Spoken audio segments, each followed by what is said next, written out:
A história de Moisés. Após José. Depois da morte de José, o povo de Israel continuou vivendo no Egito. Com o passar dos anos, os israelitas se multiplicaram em grande número, o que causou preocupação aos novos faraós que não conheciam José nem sua contribuição para o Egito.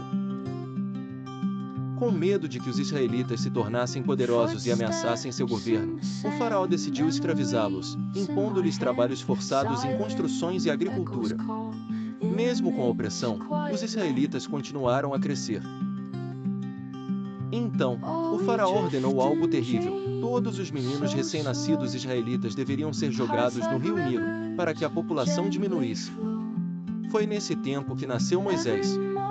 Sua mãe, numa tentativa de salvá-lo, o escondeu por 3 meses.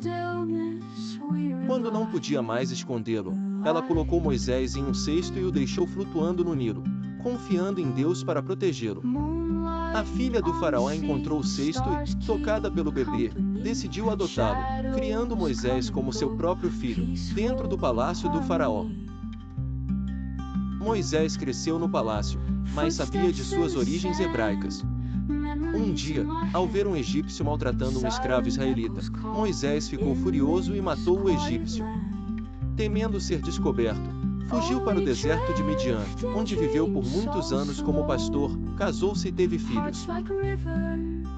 Um dia, enquanto cuidava do rebanho, Moisés viu algo incrível: uma sarça ardente, que queimava mas não se consumia.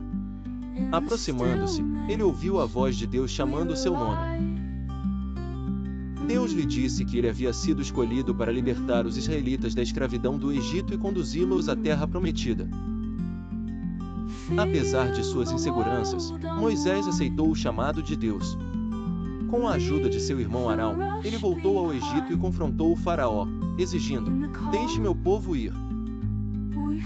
Assim começa a grandiosa história de como Moisés, com os sinais e prodígios enviados por Deus, liderou o povo de Israel na fuga do Egito e na travessia do Mar Vermelho.